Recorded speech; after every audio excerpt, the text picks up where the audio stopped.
Do you not know that in a race all runners run, but only one gets the prize? Run in such a way to get the prize. Everyone who competes in the games goes into strict training.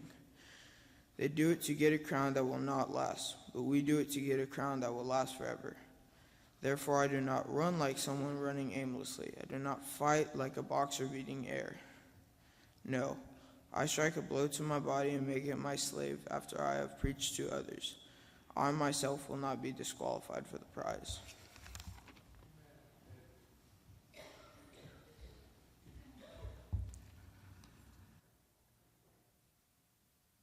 I'm originally from Nashville, Tennessee, and every once in a while, if I get kind of a hankering for some Tennessean-style food, I do love the South Texas food and the Tex-Mex, but every once in a while I get a craving for a taste from home, and if that happens, I usually go to Cracker Barrel. Cracker Barrel is based out of Lebanon, Tennessee. It's not pronounced Lebanon, it's Lebanon, where I'm from, and about 20 miles east of Nashville. But one of the things that I have so many strong memories with about Cracker Barrel is playing that little triangle golf tee game. You know the one I'm talking about? If you go, it's usually a contest to see who can grab it first, but the challenge is, once you've committed yourself to playing the game, you've got to kind of finish it through, but it's also going to reveal something about you based on how well you finish, right? You know, you play the game, and maybe y'all have seen that before. So if you finish and you've only left one peg left on the board, what are you? You're pure genius. You're pure genius. If you leave two, you're pretty smart, but if you leave three, you're just plain dumb. But if you leave four, it spells it out, you're an ignoramus, right? So I always enjoyed playing that game. I think of my younger sister and how we would always do that. But it was kind of fun. At some point in time, I figured out how to solve it so that I knew every time I played the game, I would always leave only one because I had memorized the pattern. And so it's pretty fun when you can do that, of course, to present to the people with you. Look at me. I'm a genius. But what would you say to someone who shows you that little peg game and says, well, here, I'm a genius? You might say, well, you've learned a trick. You know something. But being a wise person, being a true genius, is more than learning a single trick or memorizing a pattern. There's a difference between knowledge and wisdom, isn't there? It's possible to know a lot of things, but there's a difference between knowing a lot of things and knowing what it is that you ought to do with those things that you know about, with all the things that you understand. I've read one author who put it this way. He says, knowledge is like having a tool. You know, the more you know, the more tools you have at your disposal, but wisdom is like being the worker who knows what to do with those tools, where the right tool in the hand of a wise worker can accomplish great things, but in the hand of someone who's unskilled as a worker, you can give them all the tools you want, and they still couldn't produce anything good with it. So there's a difference between knowing stuff and becoming a wise person. Wisdom is knowing when to use what. Wisdom is having a good sense of what I ought to do in a given situation. It's understanding intuitively what would be appropriate and what would be inappropriate in terms of my choices and actions. So this morning, I'm excited to begin a new series with you on the book of Proverbs. And we're going to be in this study for about 15 weeks. It's going to go with us for a while. There's a lot of stuff to look at in the book of Proverbs, but I have subtitled this series, The Road to Life. And I hope that each of us will commit ourselves during this year to taking steps that would lead in the direction of life. That you'll choose to try and become a wiser person. You never get to the point that you know everything or understand everything, but certainly we want to be wiser at the end of this year than we are here at the beginning of this year. I also want to challenge you to help bring someone along with you on that same road that leads to life. And for that reason, something that we're doing, a good church term, separate and apart from the sermon series, we're also doing a thing called the Character Challenge. So in your bulletin today, there should be this little yellow note card that's got some verses from Proverbs picked out along the theme. I believe the theme for this week is prudence, but there's some verses related to the theme, and then there's some questions you can use.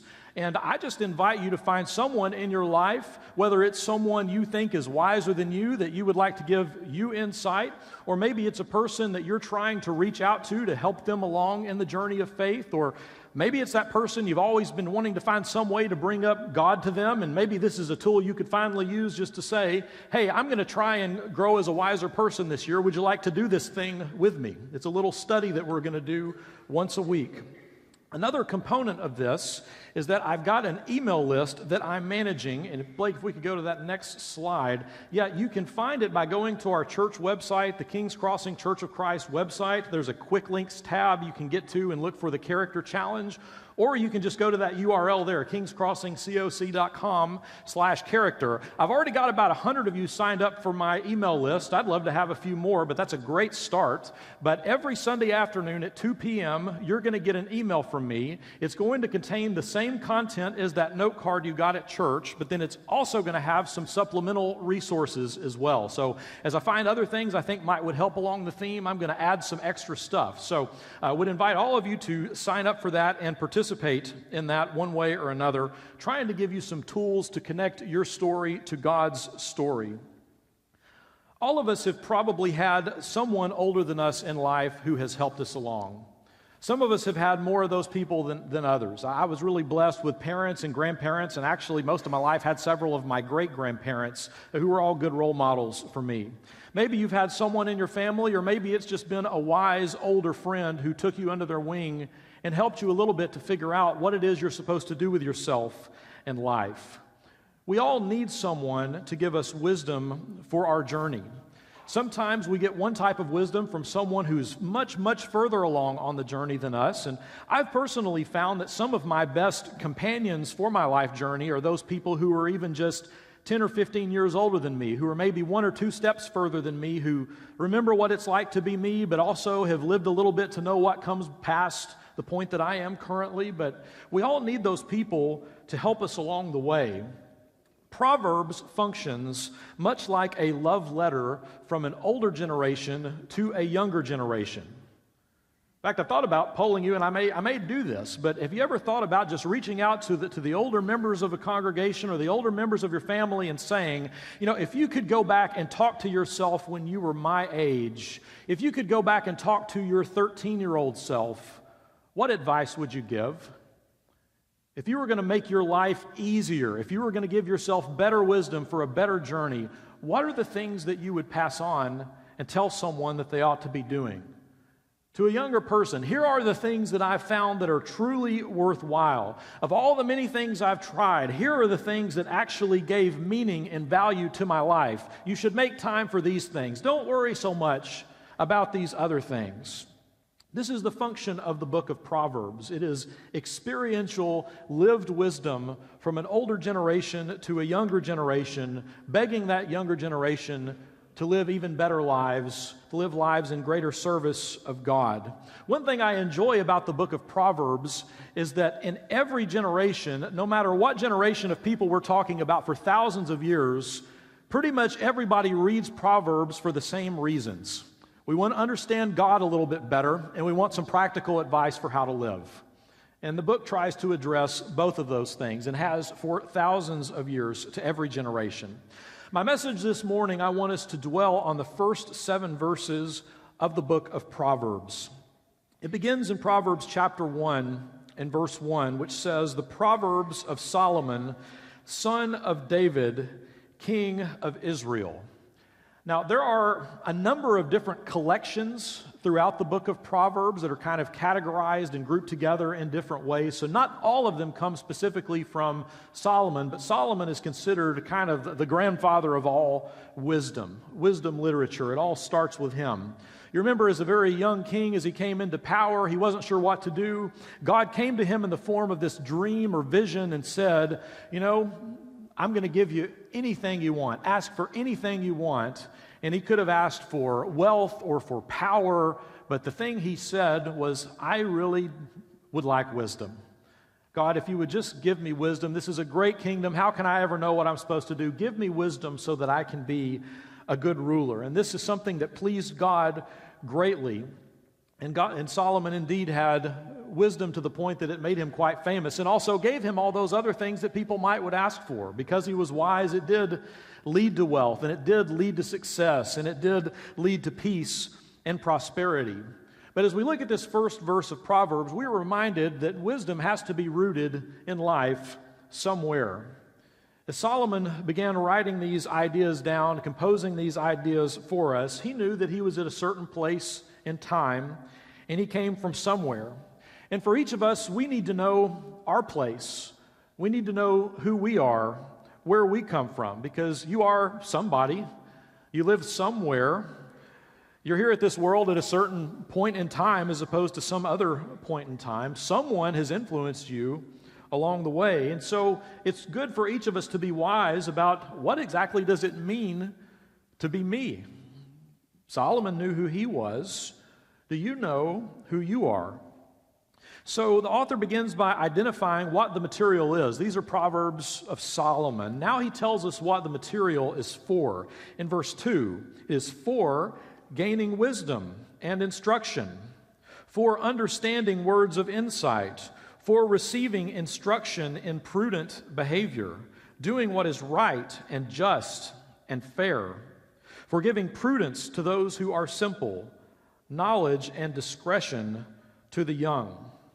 So he declares the objective of why it is he's writing any of this down in the first place. What should you do with the contents of this book? The word for instruction is very similar to the word for rope. And that's appropriate because you might think of the way you could guide an animal with a rope and lead it down the correct path. People who are steering a ship in the ancient times, they'd be using ropes to help guide the rudders. But ropes are there to help secure us and to lead us. And instruction and wisdom promised here are for those purposes. I love this little collection of words: wisdom, instruction, insight, prudence, knowledge, discretion. When we make room for these things in our lives, it's like being at sea, and even though the waves are trying to toss you about, if you've got something firm that you're hanging on to that's guiding you through, you won't be overcome by the waves of life. You may have them hit up against the side of your boat, but in the end, they're not going to prevail over you when you're hanging on to something that can carry you through those things and guide you through those things. This is especially an invitation to the young and inexperienced. If I could give young people any word of advice, those of you who are in here, you don't have to make all of your own mistakes. Pay attention to other people and learn from their mistakes. Will somebody amen that?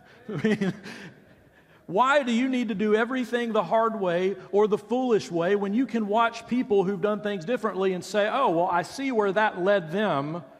I'm going to do something that's better than that.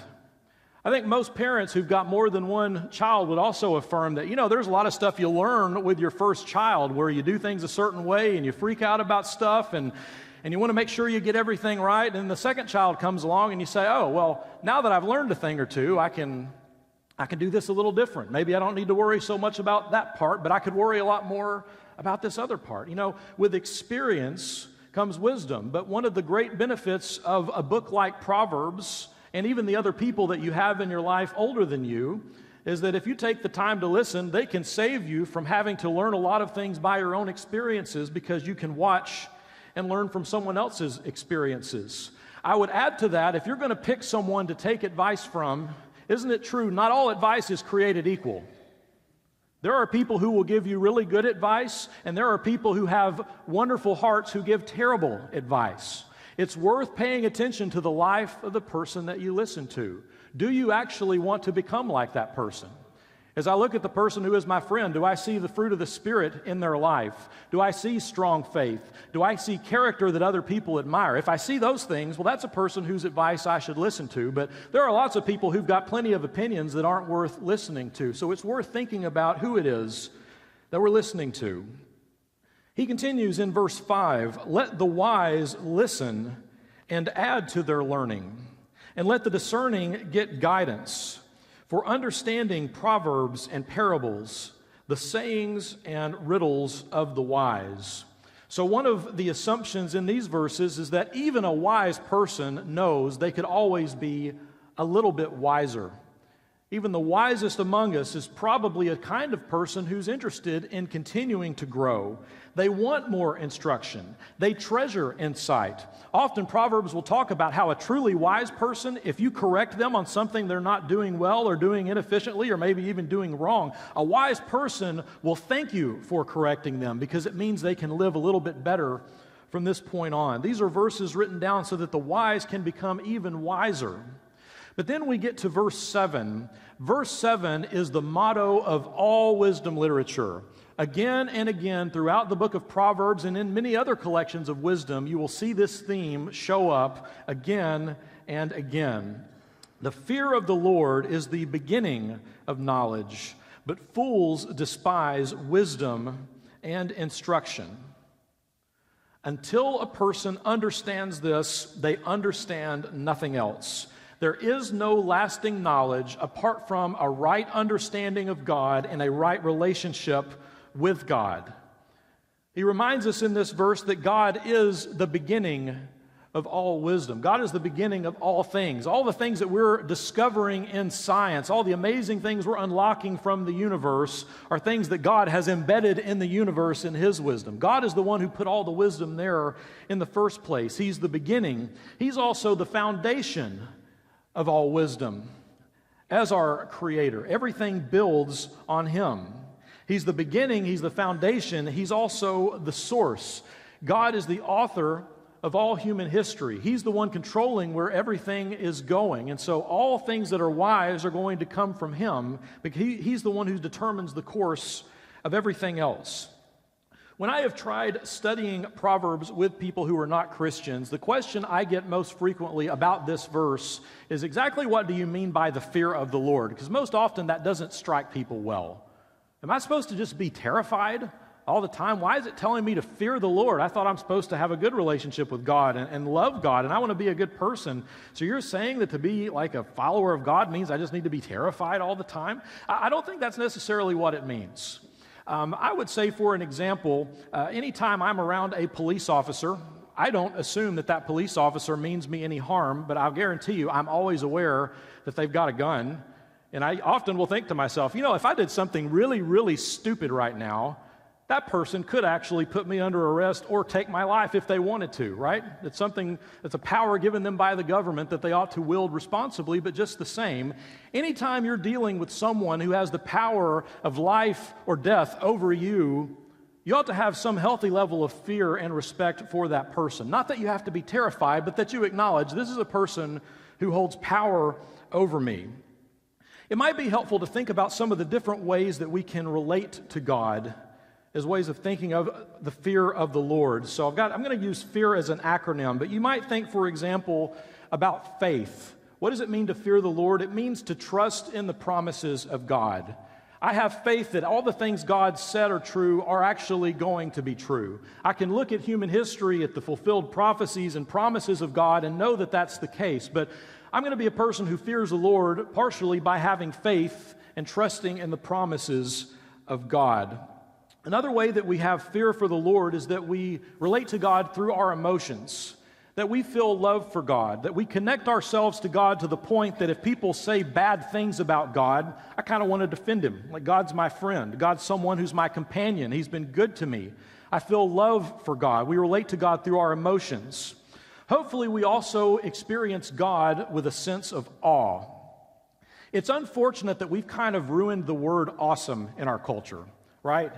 Because if you got up this morning and you got a breakfast taco from Stripes, that was probably an awesome taco. And we hope this is an awesome worship service and you've got an awesome spouse and an awesome family and you're going to have an awesome lunch. But we've used that word to the point that it's become kind of meaningless. But to speak of awe is when you look at something and you're just overwhelmed by it.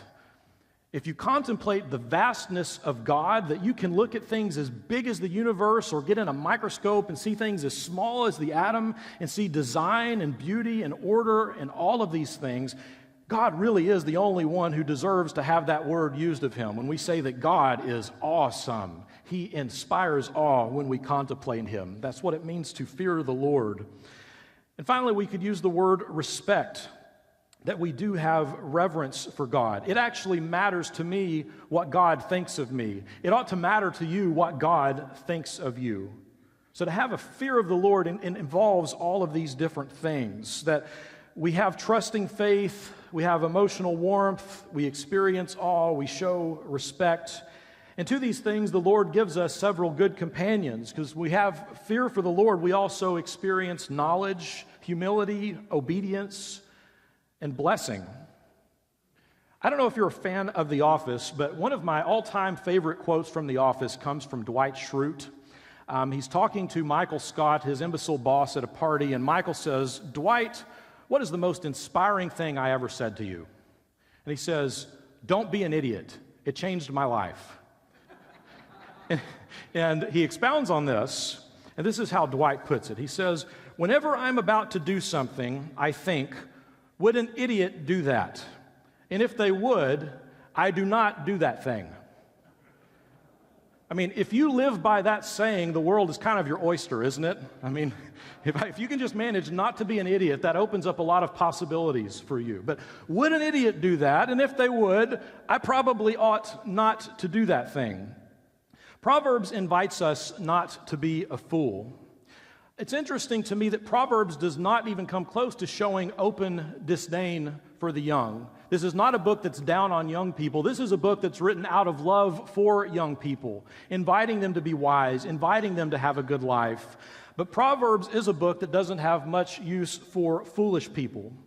You can't help whether you're young or old, but you can choose not to be a foolish person. Fools will tend to be uncommitted people, Proverbs teaches. People who don't really know where they're going. An uncommitted person hasn't chosen a path. They're just kind of wandering wherever they happen to end up.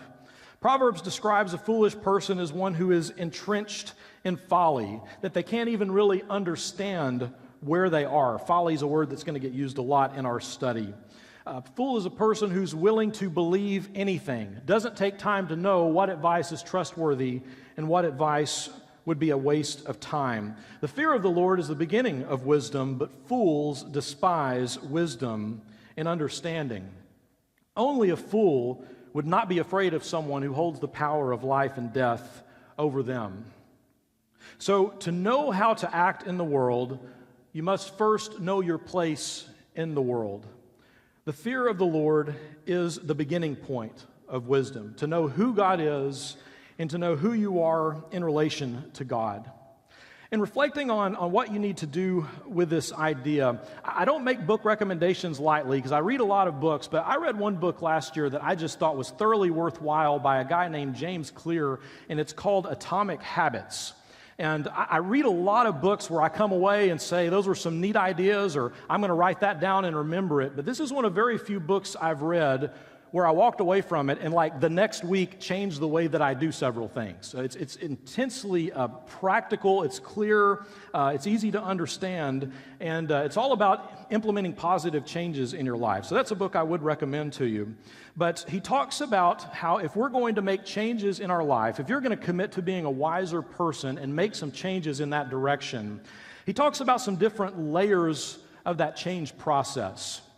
So the outside layer would be the outcomes, and that's the stuff that anyone can see. You can look at anyone's life and see what the outcomes are of their choices. They're rich, they're poor, things are going well, things are not going well. We can pretty easily see the level of outcomes.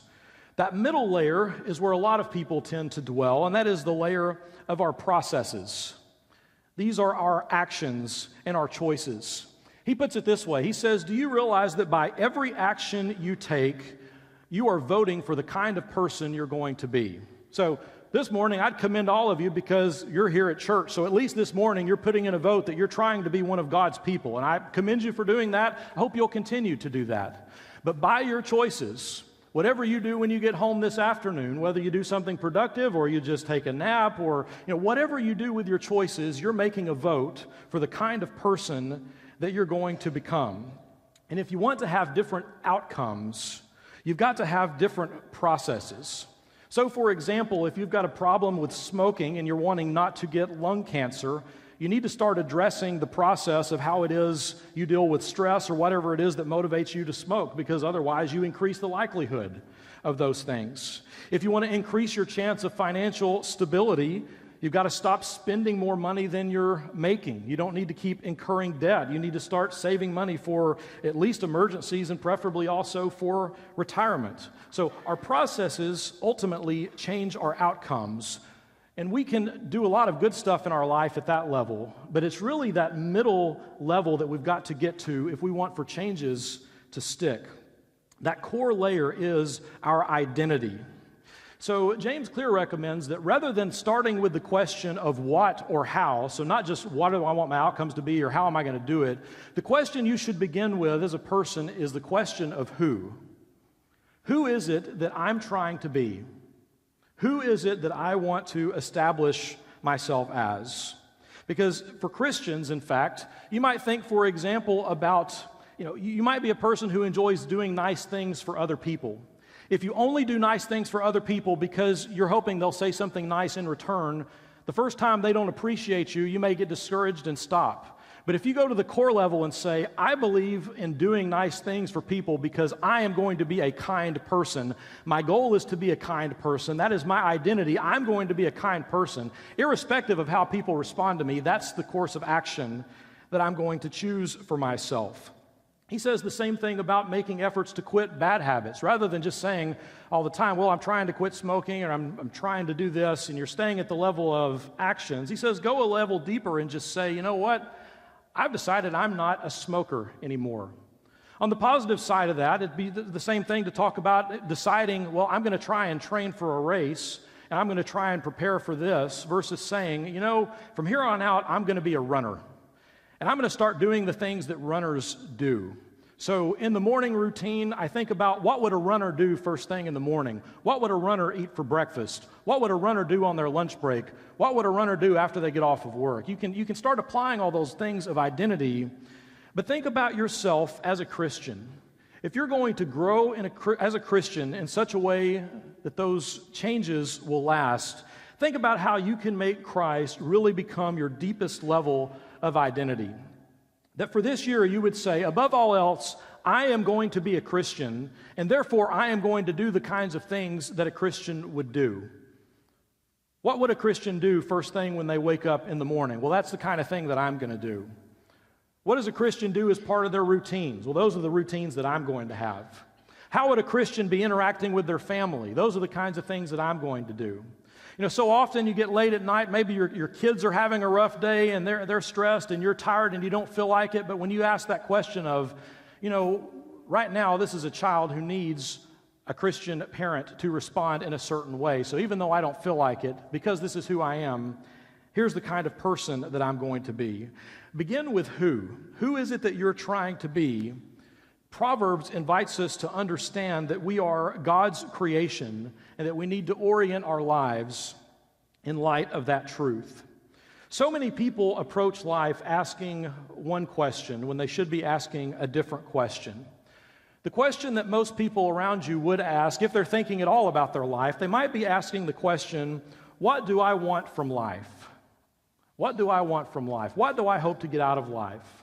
And you can accomplish a lot in life if you live out of that question. What are the things I want? How much money do I want to make? What possessions do I want to get? What are the accolades that I want to have? These are all things that can be good, but they all die with us, don't they? So many answers to that question of what do I want from life. Whenever you die, those things pass away. So the deeper question that each of us needs to be asking instead is, what does life want from me? What does life want from me? Who am I supposed to be? Solomon knew who he was. He knew what point of time he was living in. Why are you in the place where you are right now? Given the God has given to you, given the coworkers that you have, why is it that you're there in this position? And therefore, what is it that God is expecting you to give to life? Because life is bigger than you, isn't it? There was life before you got here, and then long after you pass, life will keep going on until Jesus comes back. Earlier this year, we invited people to pray a prayer similar to this. Lord, what do you want to do through me? That's a good question to be asking. Lord, what do you want from me? What is it that I'm supposed to be doing? As we wrap up, I wanted to share a quote from a great Christian ethicist named Reinhold Niebuhr. If you've ever seen that serenity prayer that's so popular, he's the one that's attributed to. But I wanted to share this quote with you as you think about this daunting task of living a full and meaningful life. He says, "Nothing that is worth doing can be achieved in our lifetime. Therefore, we must be saved by hope. Nothing which is true or beautiful or good makes complete sense in any immediate context of history. Therefore, we must be saved by faith. Nothing we do, however virtuous, can be accomplished alone. Therefore, we are saved by love. No virtuous act is quite as virtuous from the standpoint of our friend or foe as it is from our standpoint. Therefore, we must be saved by the final form of love, which is forgiveness." So the invitation to all of us this morning is to take steps this year that move in the direction of wisdom. I would really challenge all of us to reflect on that question of who. Who is it that I'm supposed to be? What is it that life is calling on me to do? How is it that I'm supposed to be part of that bigger picture? But as you do this, remember the grace of God, that it's never been up to you to accomplish all things on your own. God knows you're never going to reach full perfection or full perfect knowledge or wisdom on your own, but we have His love and His grace and His mercy and ultimately His forgiveness to help us through our shortcomings, because we all have them. So knowing that this is ultimately God's mission, that He's the author of our lives, He's the one who will sustain us, I invite each of us to take steps further along on that journey towards character, and I invite you to rise to that challenge this year. If there's some way that you need to respond this morning, we would invite you to come forward and talk to us about that as together we stand and sing.